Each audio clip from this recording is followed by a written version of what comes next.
13 дугаар анги бичээс эхэл. Хөөе чи зогс гэж байна. Сонсож байна уу? Чи түүнийг хэн гэдгийг мэдэж байна уу? Номигч итгэж ядсан өнгөөр хашгирав. Цэн Шинсуаны хүүтэн тайван царайг харахад юу ч мэддэхгүй байсан ч тэд хамгийн дотны найзууд учраас номигч түүнийг юу бодож байгааг мэдэж байлаа. Яаж энэ муужаалыг хайртай найзынхаа сэтгэлийг шархлуулчихаа зүгээр явуулах юм бэ? Ирчүүд яагаад үргэлж ийм хүүтэн бодлогогүй байдаг юм бэ? Энэ бол бичгийн хүмүүсийн хэлдгээр жинхэнэ шудраг бус явдал байлаа. Энэ эр хүний үнэхээр бүх ирчүүдийн дундаас хамгийн жигшмээр төрлийнх нь байв. Хосгүй үзэсгэлэнт Шинсуан байтугай чин хөгжмийн салбраас санамсаргүй нэг охин гаргаад ирсэн ч ирчүүд сүргээрээ нохоо шиг гүйлдээд ирнэ. Гэтэл энэ хүн өөрийн хэр хэмжээг мэдэхгүй байна. Эр хүн Цэн Шинсуаныг энгийн нэг зүйл мэд хөнгөн татгалцсан гэдэг зүуд байхаас өөр аргагүй. Лин минь дотроо гашуудан санаа алдав. Тэр Цэн Шинсуаныг хэн болохыг мэдэхгүй биш, мэдээж мэднэ. Гэхдээ өөрийн төлөвлөгөөг хэлж болохгүй учраас яриаг тойруулах гэж оролдов. Номын ихчээ, надад үнэхээр хийх ёстой юм зүйл байна. Би худлаа хэлээгүй. Хэнийг номын ихч гээд байгаа юм? Муужаалаа. За яах вэ? Би ийм жижиг зүйл дээр чамтай маргалдахгүй.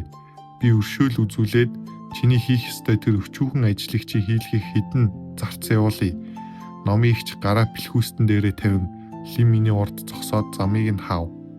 Түүний гэр бүлийн суурь Цэн Шинсуаных шиг сүртэй биш ч гэсэн тэр бас язгууртан гэр бүлийн гарттай. Тэнгэрийн Аз хотод хідэн зарц явуулж хэрэг зохицуулах нь түүнд амархан хэрэг. Лин минь хэлэх үггүй болов. Энэ бүсгүй дэндүү захирангуй омглон юм. Тэр хэллээ. Миний хийх зүйл бол бясалгал. Ирэх хэдэн сард над чөлөө гаргах цаг үнэхээр байхгүй. Номын ихч дахин ямар нэгэн зүйл хэлэх гэж байтал Цэн Шинсуан түүний үгийг зөөлнөөр таслав. Энэ нөхөр шавийг явуулъя. Магадгүй багш нь дуудсан байх. Цэн Шинсуаны бодлоор Лин минь ийм залуу насндаа ийм амжилтанд хүрсэн амьдралынхаа их цагийг ууггүй бэлтгэл зориулсных байх ёстой. Ийм тохиолдолд түүний нууцлаг багш өдөр бүр хатуу бэлтгэл хийлэгдэг байх нь зүйн хэрэг. Түүний энэ үгийг сонсоод Лин миний зүрх баг зэрэг амрав. Хэдийгээр тэр үнэн хэлсэн ч энэ хоёр гоо бүсгүйн хүч чадал ард талын дэндүү аимшигтай. Тэд ганцхан үгээр л түүнийг дарж чадна. Лин минь явхаар зэхэж байтал Цэн Шинсуан инээмсэглэн хэлв. Намайг Цэн Шинсуан гэдэг. Хэрв нөхөр шив бясалгалаа дуусгаа завтай болвол маршлийн өргөөнд ирж намайг хайгаарай. Таныг үргэлж баяртайгаар өгдөх болно. Лин минь алхмаа төр зогсов. Тэр өөрийн нэрээ хэллээ. Лин минь. Ингээд Лин минь эргэж одов. Түүнийг холдон явах нурууг шивтэн Цэн Шинсуан аяархан санаа алдлаа. Түүний нэрийг ямар үсгээр бичдэг бол Лин ой гэсэн Лин үү, минь гэрэл гэсэн минь үү. Зөвхөн энэ хоёр үсгээр тавил Тэнгэрийн Аз хотод ижил нэртэй хүн дэндүү олон гарна. Тэр энэ хотод түүнийг яаж олох билээ? Долоонгүй ухааны тулааны ордноос буцаж явахдаа Лин минь өөртөө хэрэгтэй хідэн зүйлээ аль хэдийн шийдчихсэн байлаа. Тэнгэрийн Аз хаант улсыг Тэнгэрийн хорхоон торох бий. Гэхдээ голдоо хөгжмийн зэвсэгт ашигладаг.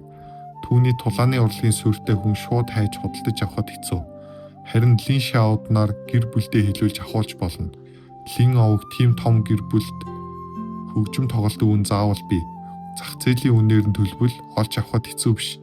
Тэнгэрийн чин хөгжмийн жагсаалтаас Лин минь Тэнгэрийн хорхоон торгоны ойролцоох үнийг мэдэж авсан. Нэг тохоонд 20 алтан лин орчим. Сонсохоор тийм ч үнэтэй биш мэт. Гэвч Тэнгэрийн хорхоон торго маш нарийн хөнгөн учраас тэр хэрв жингээр тооцвол ганц жин авахд 10,000 гаруй алтан лин хэрэгтэй болно гэж хэлэхэд огт хэтрүүлэг болохгүй.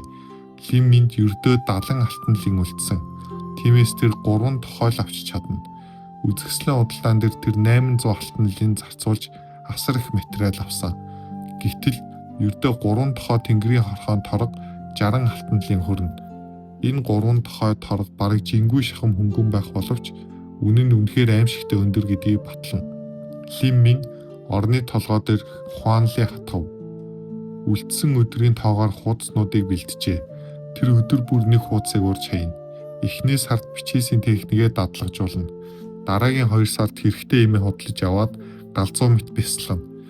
Тэр ийм үрлийн тусламжтайгаар бие бэхжүүлэх төвшний 1-р шатыг давж магадгүй 2-р шатны оргилд ч хүрч чадна гэж итгэж байлаа. Хэрв 2-р шатны оргилд хүрч чадвал Жу Яныг давж чадахгүй байсан ч ядаж бүрэн сүрэхгүй.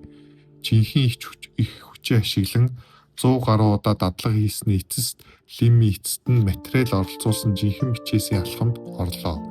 Их бичээсийн маструуд ингэж эхэлдэг. Гэвч Лиммийн бусад шиг материалаа дур зоргоороо өрн тансаглах боломжгүй.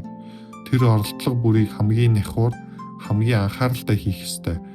800 алтан лянгаар авсан энэ овоо материалаас дор хаяж нэг хэрэглэх боломжтой бичээс гаргах ёстой. Бичээсийн техник зөвхөн сайн ойлголт шаарддаггүй. Сайн багш, мөнгөний дэмжлэг, хамгийн чухал нь хүчтэй сүнсний хүч хэрэгтэй. Учир нь бичээс хийх явцад хүмүүсийн сүнсний хүчээр сэлбэрийн тэмдэг энергийн бүтцийг өдөртөн зурдаг. Лиммийн сүнсний хүчийг бага байхад нь хэмжиж үзсэн бөгөөд тэр мөн 3 дахь зэрэглэлийн сүнсний хүчтэй байлаа. 3 дахь зэрэглэлийн сүнсний хүч 3 дахь зэрэглэлийн тулааны авьяас хоёулаа боломжинд тооцогддог. Тулааны урлын гүн уламжлалгүй язгууртан гэр бүлд бол сайн үзүүлэлт. Гэвч оргил төвшөнтэй харьцуулахад хол зөрүүтэй. Бие бэхжүүлэх төвшний тулаанчдад сүнсний хүчээ ашиглах шаардлага бараг байдгүй. Тиймээс энэ нь Лиммийн ийм энергийг анх удаа ашиглаж буй хэрэг байлаа. Тэр сүнсний хэлтэрхийн дурсамжид буй аргын дагуу сүнсний хүчээ хөдөлгөж эхлэв. Сүнсний хүчээ бие дотроо эргэлдүүлж түүнд тасаж оюун санаагаараа удирдан хөдөлгөнө. Амьд бүх биетэд сүнсний хүч бий. Гэвч түүнийг зориуд хөдөлгөж чадна гэдэг жирийн хүний хийж зүрхлэх зүйл биш. Үүнд сүнсний аргын томьёо хэрэгтэй. Мөн өдөр бүр хатуу дадлага хийх шаардлагатай. Олон бичээсийн мастер төрөл бүрийн тэмдэг үндсэн бүтцийг цээжилж чаддаг.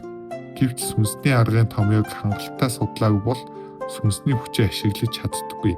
Сүнсний хүчээ ашиглаж чадахгүй бол материалыг ажилуулж чадахгүй. Тэгвэл тэдгээр үнэт материалыг үрэх эрх байхгүй гэсэн үг. Лиммийн сүнсний аргын томьёог эргэлдүүлж эхлэмэгц сүнсний хэлтэрхийн дурсамжаас гүн тайван мэдрэмж урсан гарч ирэв. Тэр бүх биеийг нь дотн танил мэдрэмжээр дүүрэглээ. Түүний ашиглаж буй энэ сүнсний аргын томьёог дурсамжийн эзэн босон тэр ахмад буюу нас барахаасаа өмнө аимшигтай олон удаа ашиглаж байсан тодорхой.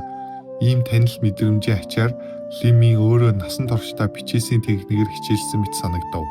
Ядаргаа нарилж байгааг тэр мэдэрлээ. Үүгээр зогсохгүй сүнсний хүчнийх нь ихэнх хэсэг хадгалагдаж дурсамжийн сөрөг нөлөөнд санаа зовох шаардлагагүй болов. Тэр гараа зөөлөн сунгалаа. Үл үзэгдэх сүнсний хүч тэнгэрийн салхин өвсний үндсийг татан шүүсийг нь сорж гаргав. Лиммийн оюун санаагаараа тэр шүүсийг удирдах янз бүрийн хэлбэрт оруулан дадлага хийж эхэллээ. Заримдаа нарийн утас болгон сунгана, заримдаа тунгалаг бөмбөлөг болгон нягтруулна. Ийм амархан болж байхад Лиммийн өөрөө ч гайхав. Тэр хямдхан гарын авлагад бичснээр сүнсний аргын томьёог ашиглаж чаддаг хүмүүсийн дундаас төрөлхийн ойлголт сайтай 1 сар орчим дадлага хийхэд л үр дүн гарна гэж байсныг санав. Харин авьяас багтай хүмүүс хагас жил дадлага хийгээд ч үр дүнгүй байх боломжтой. Бичээсийн мастер бүр өөрийн гэсэн сүнсний аргын томьёотой. Эдгээр томьёоч мөн өөр зэрэглэлтэй байдаг. Зарим нь сайн, зарим нь муу. Тиймээс бичээсийн маструуд өөрийн сүнсний аргын томьёогоо үнэт эрдэнэ мэт хайрладаг. Зарим нь шавьдаач дамжуулдаггүй. Учир нь сүнсний аргын томьёо нь сүнсний хүчийг хэрхэн ашиглах чадварт шууд нөлөөлдөг. Энэ бол бичээсийн мастрын хувьд туйлын чухал зүйл, эргэлзэх зүйлгүй. Ахмад насны дурсамж доторх дарангуул сүнсний арга нь сүнсний аргын томьёонуудын оргил байх техник байв. Тэнгэрийн асгарах твийн хамгийн агуу бичээсийн маструуд ч тэр их настантай харьцуулбал жижиг тосгоны хүүхдүүдээс ялгаагүй. Үүн дээр нэмээд Лиммийн дурсамжаас гаралтай энэ сүнсний аргын томьёонд төрөлхийн мэт тасалтай байлаа.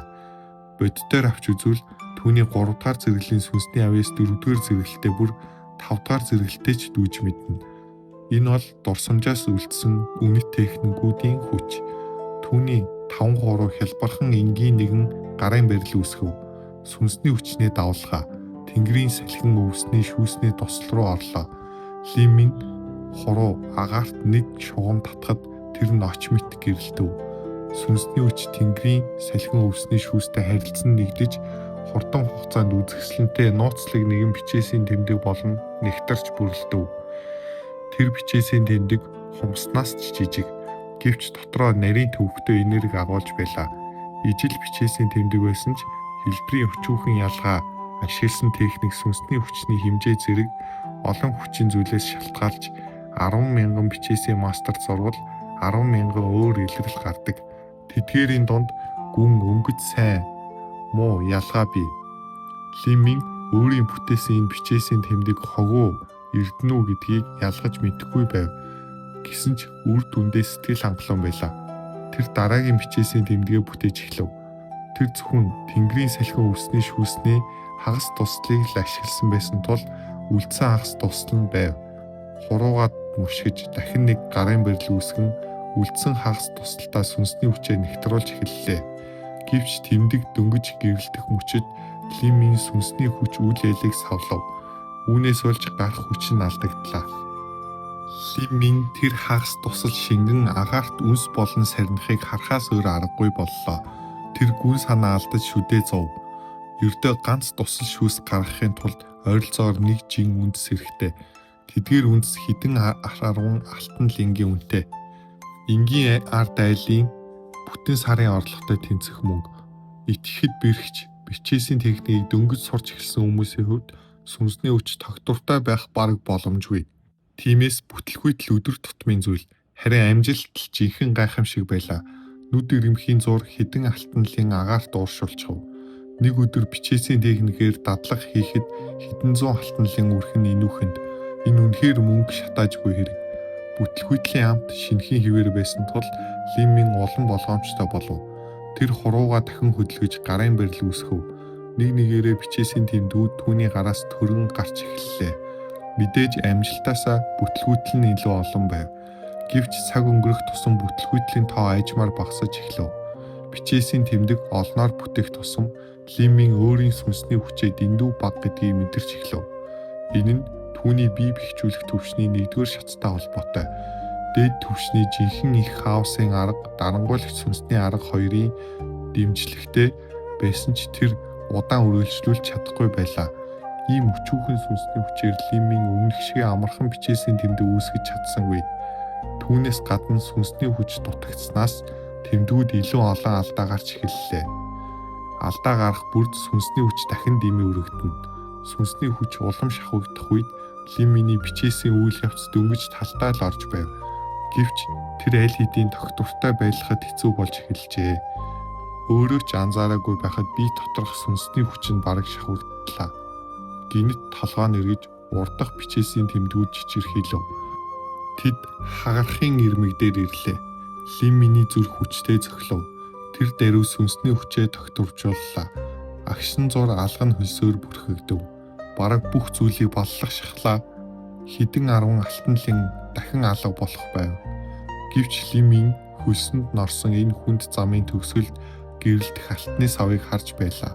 Тиймээс тэр шүдээ зууж цааш зүтгэлээ. Таалагдсан бол лайк дарж Wildcard Audio сувгийг subscribe хийгээрэй. 14-р анги хүч нэмэгдсэн нь Лимийн анхаарлынхаа талыг жинхэнэ их хүчээрээ бичээсийн тэмдэгтүүдийг тогтвортой барихад зарцуулж байлаа. Харин нөгөө талыг нь жинхэнэ их хаосын аргыг эргэлдүүлэн жинхэнэ их хүч шингээ хурдыг нэмэгдүүлэхэд төвлөрүүлв. Ингэж хоёр өөр зүйл зэрэг анхаарлаа хуваасан мөчөөс бичээс нь бүтлгүйтлээ. Тэр 5 дараалан бүтлгүйтэж 5 багц материал үнс болон сарнисны дараа Лимийн нэг зүйлийг ойлгов. Жинхэнэ их хүчин дуусахаас өмнө тэр бичээсийг бүрэн дуусгаж чадахгүй юм байна.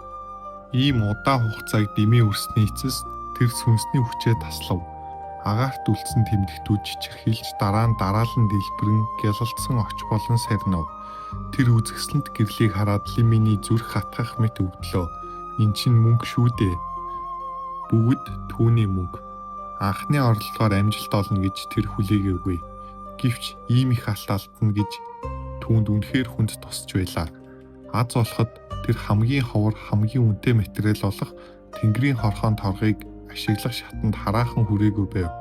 Үлдсэн материал нь ойролцоогоор 10 удаа дахин оролдоход л хүрнэ.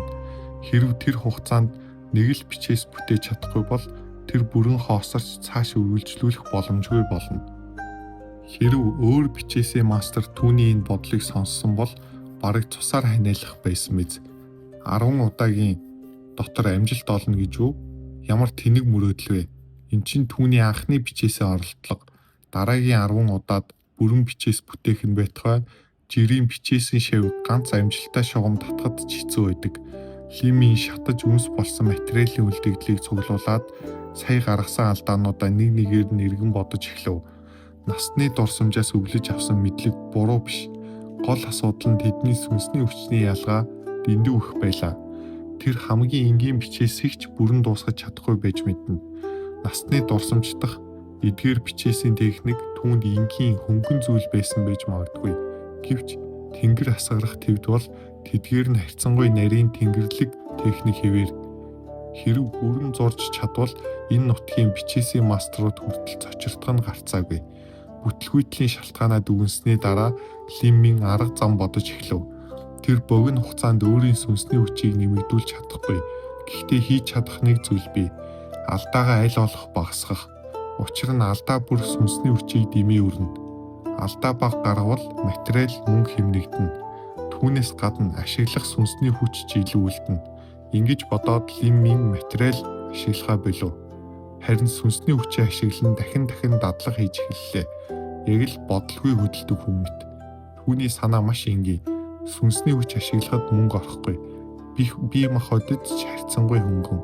Хэрвээ жинхэнэ их хаосын аргаа сайн эргэлдүүлж чадвал тэр юу ч алдахгүй. Харин ч дэлгэмд нь бэлтгэл хийж чадна. Үүнээс илүү төгс зүйл гэж юу байх вүлээ? Мөнгө өрөхгүй л бол айх зүйл байхгүй. 100 удаа дадлага хийсэн ч яах вэ? Хэрвээ хангалтгүй бол 1000 удаа. 1000 удаа ч хангалтгүй бол 10,000 удаа. 100,000 бүр сая удаа ч дадлага хийсэн болно. Эцэст нь бүх зүйл явц зөнгөөрөө хийгдэх хүртэл давтана. Тэгээд ч амжилт олохгүй байна гэдэгт тэр итгэхгүй. Тэнгэрийн Аз хот, Маршлийн өргөө. Тэнгэрийн Аз хотын хамгийн сүрлэг, хамгийн аимшигтай хоёр барилга байгууламж бий. Нэг нь хааны ордон, нөгөө нь хотын баруун хойд булан барилга Маршлийн өргөө. Маршлийн өргөө нэг захаасаа нөгөө зах хүртэл 3 ли үргэлжилж өргөн 1000 алхам төрнө.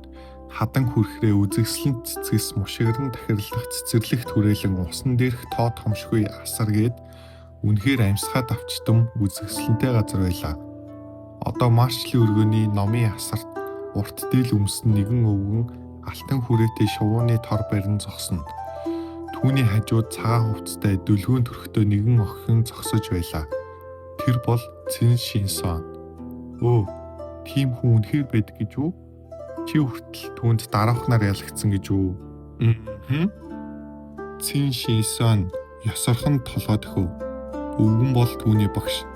Тэнгэрийн Аз хотын хамгийн нэр хүндтэй, хамгийн алдартай бичээсээ мастер Мо Игуай байлаа. Цин Шинсон ой сайтай.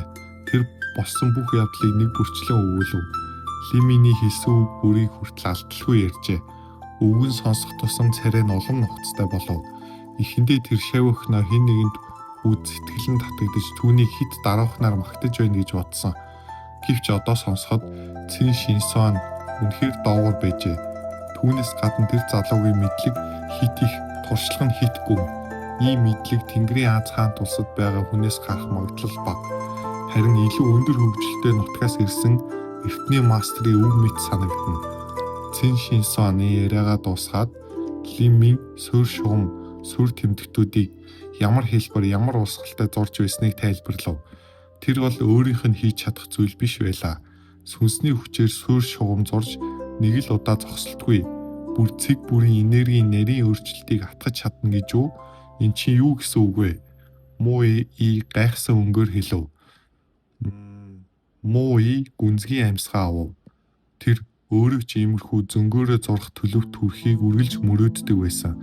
Гэвч ийм хэмжээнд хүрэхийн тулд сая бүр тэрбум удаагийн дадлага хэрэгтэй ч гэж мэднэ. Тэр хүү ихийгээ хөвлөд байхдаа л дадлага хийж эхэлсэн юм уу? Чи түүнийг үнэхээр 15, 16 настай гэдэгт итгэлтэй байна уу? Тийм. Цин Шинсон итгэлтэй хариулв. Гайхалтай, үнэхээр гайхалтай. Мои санаа алдав. Ийм насандаа ийм амжилтанд хүрсэн байна гэдэг үнэхээр гайхамшиг. Амьдралдаа анх удаа ийм тэнгэрийн ёсыг эсэргүүцсэн залуу авьяастан харж байна. Ийм суутнуудыг би зөвхөн домогт л байдаг гэж боддог байлаа. Гэхдээ түүнээс ч илүү намайг сонирхолж байгаа зүйл нь тэр хүүгийн багшийг хэн гэвэ гэдэг. Муу үе хэсэг бодсон ч үр дүнгүй байлаа. Тэр оюундаа бүх тэнгэрийн аз хаан тулс бүр ойр хавийн хид хідэн улсыг хүртэл эргүүлэн бодов. Гэвч ийм төвшний нууцлаг бичээсээ мастер хэн байж болохыг олж чадсангүй. Муу үе өөрөө бичээсийн тэмдгээрээ тэнгэрийн аз хаан тулсын тэргүүлэх мэрэгчлэлтэн гэж тооцогдно. Хөрш улсуудын бичээсээ маструудтай харьцуулсан ч тэр дор орох хүн биш. Гэвч тэр нууцлаг настантай харьцуулбал өөрийгөө ялна гэж хэлэх ямар ч боломжгүй байлаа. Муу үе хэлв. Ийм авьяастай шавь сургаж чадах хүнийг би санаж чадахгүй байна. Гэхдээ таамаглал тэр хүүгийн багш эртний овог эртний бүлгэмээс ирсэн хүн байж мэднэ. Эртний бүлгэм үү? Цин Шинсон зочив. Тэнгэрийн асгарах төв асар уудам. Энд хэдэн 10 мянган жилийн урамжлалтай эртний бүлгэм овгууд олон бий. Ийм бүлгэмүүдийн өв уламжлал суурь хүчин төсөөлхийн аргагүй гүн. Жишээлбэл Тэнгэрийн аз хаан тулстай хамгийн ойр орших бүлгэм бол 7 гүн ухааны тулааны ордныг байгуулсан 7 гүн хүндий. Тэдэнд өөрийн нууц маструуд өвлөгдсөн техникүүд байх нь харцаагүй. 12 жилийн өмнө 7 гүн хүндийн настнууд Тэнгэрийн аз хаан тулсад ирэхэд хааны гэр бүл хүртэл тэдэнд хүндэтгэлтэй хандсан. Цин Шинсоны багш Муу Уйгой улсад тэргүүлэх бичээсээ мастер байлаач том бүлгэмүүдийн нүдээр бол онцгой хүн биш. Муу Уй хэлв. Шинсон дараагийн удаа түүнтэй таарвал заавал түр саатуул. Би өөрөө түүнтэй уулзаж танилцмаар байна. Энэ залуу энгийн хүн биш. Түүний багш хүртэл үнэхээр эртний бүлгэмээс гаралтай байлаач ийм насандаа ийм чадвартай байна гэдэг энэ цаг үед Тэнгэрийн ёсыг эсэргүүцсэн хэрэг. Бас түүнд ийдэг хандаж хүндэтгэлтэй харьц. Түүний багш төсөөлшгүй чадвартай хүн. Тэнгэрийн аз хот бүхэлдээ түүнийг үл хүндэтгэж болохгүй. Бас өдөж болохгүй. Тийм ээ багшаа. Өдөр өнгөрөх бүрт Лимин Хуанлигийн нэг хуудсыг урж байлаа. Тэр өдөр бүр бичээсийн техник дадлагжуулна. Төрөл бүрийн тэмдэг, шугам, бичээсийн тэмдэг бүрийг хэдэн удаа давтснаа өөрөө ч мэдэхгүй. Тэд бүгд түүний зүрх сэтгэлд гүн шингэжээ. Өдөр шөнөгүй сүнсний хүч ашиглах нь оюун санаанд маш их ачаалал өгдөг байв. Тиймээс нүдэнд байнга ядарсандаа улаан. Жинхэнэ их хүч нь аль хэдийн шавхагдсан мэт. Тэр тосгүй дэнлүү шиг л байлаа. Гэвч түүний хариуд ашиг гарч байв. Лимин бичээсийн техник хийх чадвар ахиж байгаагаас гадна өөрийн мэдрэх чадвар улам нарийн болж байгааг олж мэдв. Тэр одоо ч их тунгалаг асарт аратан ясалж байлаа. Гэвч хоёрдугаар төвшний хэрцгий аратан байсан ч Лимин түүнийг бүх бүтцийг амархан мэдэрч чадна. Яснаас нь бултаж, гутхны махны нэгт бүтэц дундуур саадгүй гулгуулна. Ингээд хоёрдугаар төвшний хэрцгий аратны ердөө нэг хүч шатаах хугацаанд бүрэн хэсэглэж дуусгана. Ийм аимшигтай хурдтай хүнийг хараад их тунгалаг асрын ажилчид эхэндээ алмааран итгэж чадахгүй байсан. Гэвч өөрийн нүдээр харсаар байгаад сүүлдээ гайхагч мэдрэлгүй болов. Одоо их тунгалаг асарт Лиминий байр суурь өмнөхөөсөө хавуу өндөр болсон. Ажиллах цаг нь дурын. Ачаалттай цагт хүртэл заавал ажиллах шаардлагагүй. Цалин мастер тоогооч нарынхаас огт тутахгүй. Ийм онцгой эрх авсан ямар ч ажилчин сэтгэл хангалуун байх нь мэдээж. Гэвч Лимин онцгой эрхтэй болсон ч өдөр бүр 2 цаг ясталгаа хийсээр байв. Энэ нь түүнд нэг төрлийн бэлтгэл. Ясталгаа хийх нь сүнсний хүчийг ашиглах, дадлагыг сайжруулах сайн арга байлаа. Гэвч удалгүй Лимин 2 цаг ажиллах ч боломжгүй болов. Учир нь их тунгалаг асарт хангалттай хэрцгий аратан байхгүй болчихжээ. Агуулхад хадгалагдж байсан бүх барааг Лимин аль хэдийн хэрчиж бэлтгээ дуусгасан байв. Өдөр бүр галт тоогоог шалах үүрэгтэй Ланигч мөсөн агуулах руу ороход бүх хэрцгий аратнууд цэвэрхэн овоолсон мах яс болон хувирсан байлаа. Түүгээрч зогсохгүй махны хэсэг бүрийг хэмжээ судал өөх махны харьцаа хүртэл чигд. Ланигч хэлэх үггүй болов. Энэ залуу хүү ерөөсөө хүн биш юм. Машин юм. Эцэст нь эхний сарын сүүлийн 10 хоног ирлээ. Лимин оюун санаа болон материалаа бүрэн бэлтгэжээ. Одоо бичээсээ дахин эхлүүлэх цаг болсон байлаа. Үргэлжлэлийг Wildcard аудио суугаас